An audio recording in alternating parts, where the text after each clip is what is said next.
see you there. I'm just trying to fix this toaster oven. And working on this toaster oven really makes me think about the Industrial Revolution.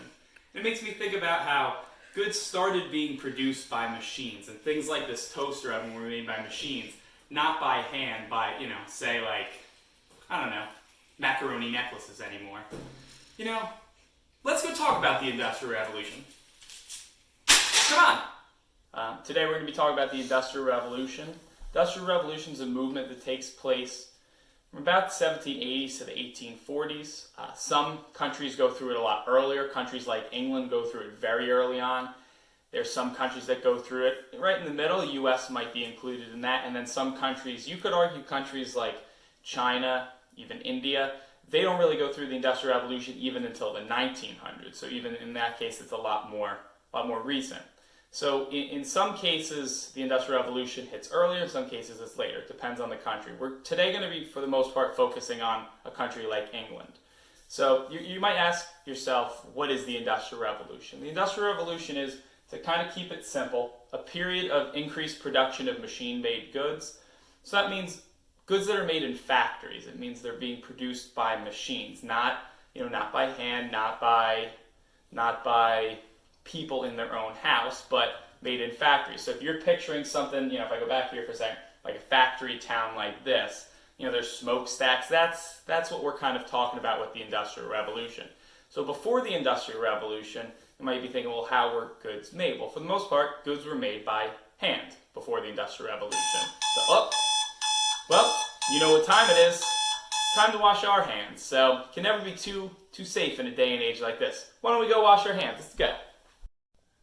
So now that it's time to wash our hands, everyone knows you turn the water on, maybe you wet your hands a little bit, put some soap on them, scrub away,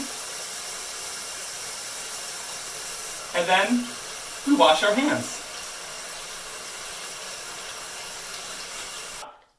All right, moving forward.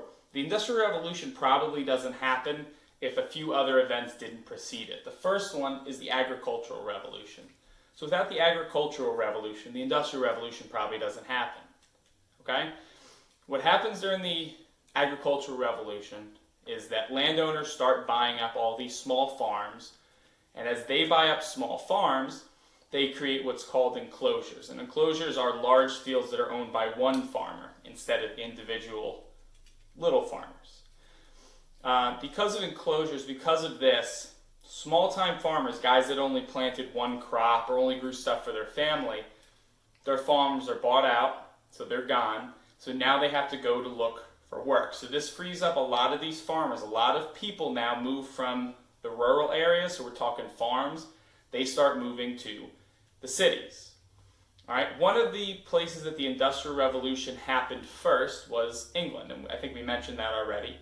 But in England was very well suited for what the Industrial Revolution was. All right, so there's a few reasons why. England had a lot of water power, they had a lot of rivers, they had a lot of coal. So coal was used to fuel these new machines. Remember, there's no electricity yet for the most part, so these machines had to be moved some way, and it was coal and it was water power.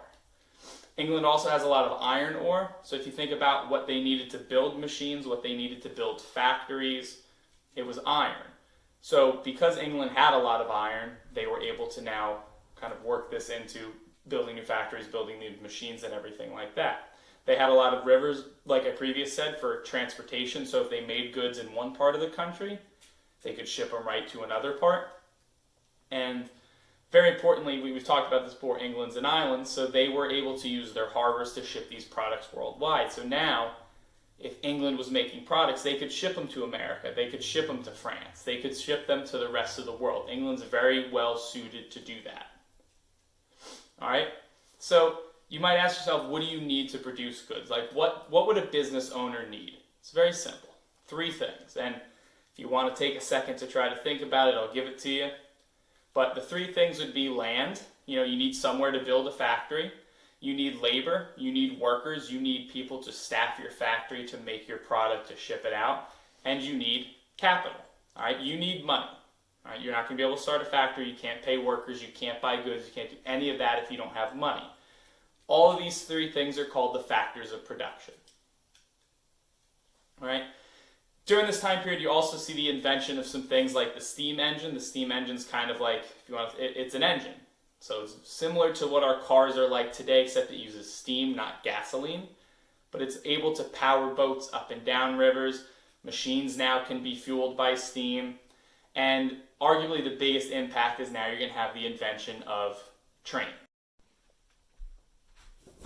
Pop quiz! All right, for your next question, I want you to think about, give me some examples of jobs that the railroad industry would have created. So I don't want you to tell me the people that took tickets on trains. I want you to think outside of the box. So think about the railroad industry. What had to go into it, whether it was the tracks, the people that made the machines. I want some jobs that would have been created because the railroad industry was booming.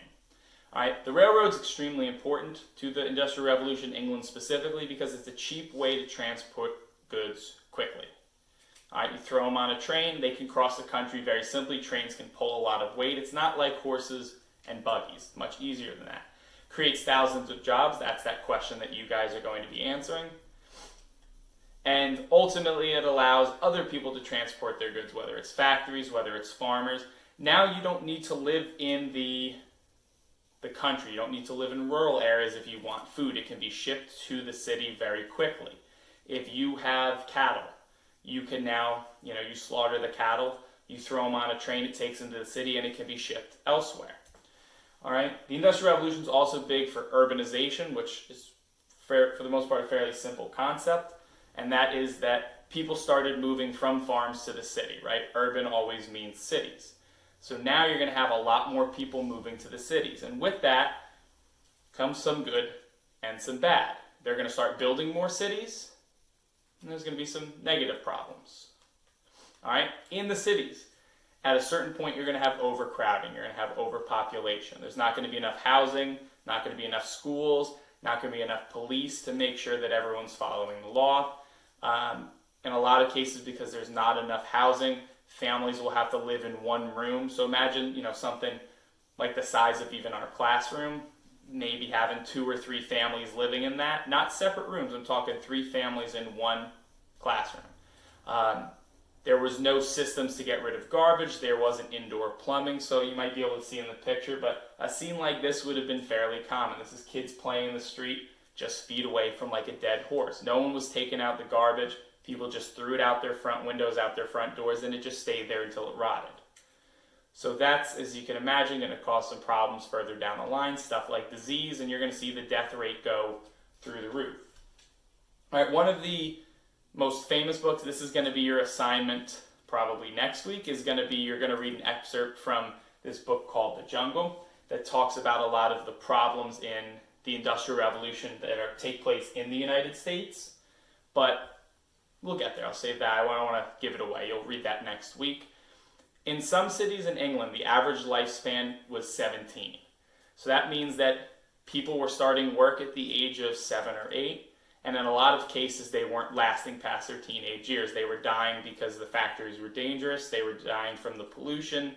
If they were miners, they were dying from something called black lung, just you breathing in all that soot. So life was pretty terrible for some people during the Industrial Revolution. If you're a member of the middle class, you might be okay. Factory owners, shippers, merchants, they were making money.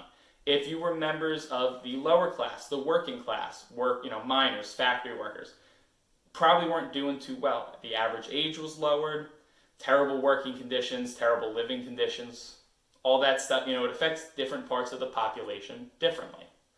All right, so there are some pros, there are some cons. I'll let you guys look that over. I don't need to read it for you. But the big thing that comes out of the Industrial Revolution is that some places industrialize quickly, some places industrialize a lot more slowly. The U.S. is kind of right in the middle. We're pretty early. You're going to have companies like Standard Oil, which today becomes Exxon. You're going to have Carnegie Steel. These are what we call monopolies, where they own every part of the industry.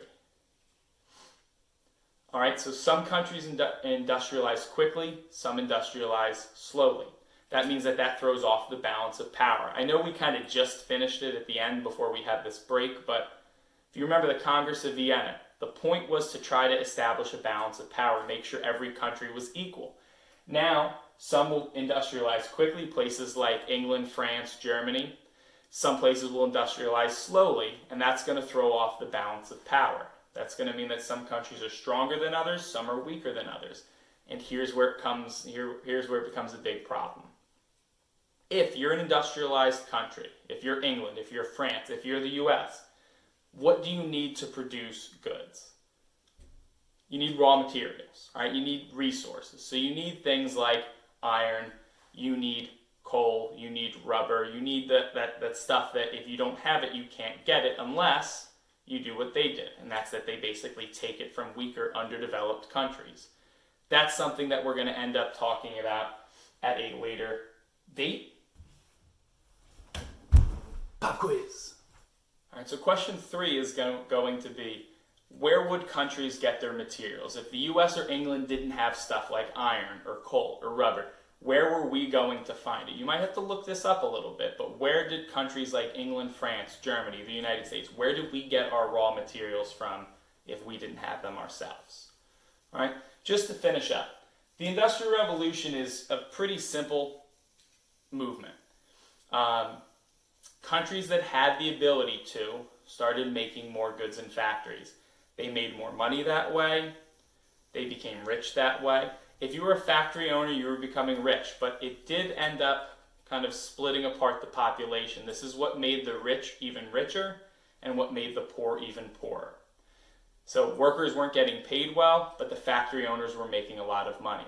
So it actually starts to, you see this split in the population that you might argue still exists today, where rich people are rich and they don't have to do anything to make that money, and poor people can work 10, 15 hours a day and still not make enough money to survive.